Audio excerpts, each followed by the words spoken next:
നമ്മൾ കുട്ടികളെ ഇടയിൽ തടയുമ്പോൾ അവർ എന്താണ് പഠിക്കുന്നത്?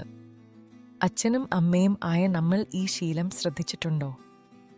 കുട്ടികൾ എന്തെങ്കിലും പറയാൻ തുടങ്ങുമ്പോൾ നമ്മൾ പറയാറില്ലേ, പിന്നെ പറയാം, ഇപ്പോൾ സമയം ഇല്ല, വേഗം പറ. ഇങ്ങനെ ചെയ്യുമ്പോൾ കുട്ടികൾ മിണ്ടാതിരിക്കാൻ പഠിക്കുന്നു. അത് അവരുടെ സ്വഭാവമല്ല, നമ്മുടെ പ്രതികരണത്തിന്റെ ഫലമാണ്. അവർക്കിത് കേൾക്കുന്നത് ഒരു വാക്കല്ല, ഒരു സന്ദേശമാണ്. അവരുടെ മനസ്സ് അത് ഇങ്ങനെ വായിക്കും: എന്റെ വാക്കുകൾക്ക് ഇവിടെ സമയം ഇല്ല, എന്റെ മനസ്സ് അത്ര പ്രധാനമല്ല.